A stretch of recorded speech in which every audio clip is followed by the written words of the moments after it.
In what is quickly becoming a worrying trend, the county government of Tharaka Nithi is crying havoc after 6 boys were found abandoned within just 2 months. Tragically, some of them were discovered lifeless. Hii dereva wa shule yangu akitokea kazi, amepata mtoto amewekwa karibu na kioski inasukiwa nywele hapa. Akasikia mtoto akilia, akachukua akaita the deputy teacher Rispa, wakakuja na walimu wote kwa sababu bado walikuwa shule marking the exams. Na mimi nikitoka Nairobi kupeleka mtoto nilikuwa nimepeleka nikawakuta hapa.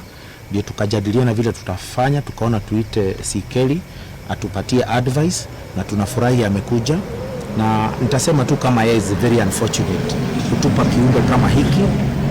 Mtoto huyu angelala hapa, kuna a lot of stray dogs around, pengine angeliwa na umbwa, mtoto ambaye hana hatia. The authorities are now investigating the possibility of a child trafficking or infanticide syndicate operating either within the county or using Tharaka Nithi as a dumping ground.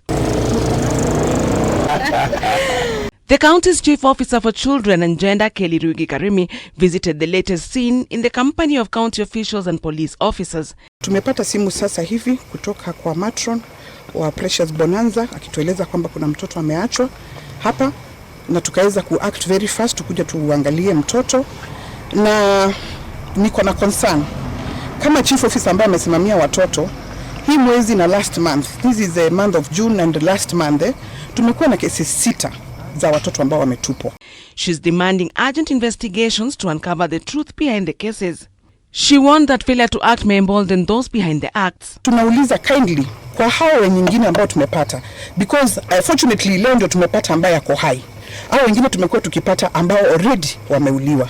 So tunataka kujua ni watu wa kutoka around, investigators kindly come to our rescue, mtuambie ni watu wa hapa, ni watu wa kutoka mbali, what is going on, because it's a specific gender. Most of the abandoned children have been found outside Bonanza Children's Home in Chuka, a location now under increased surveillance. But even as calls for accountability grow louder, the community is left with questions and a deep sense of unease as police are yet to release any findings on 5 of the earlier cases. Eunice Omolo, K24 TV.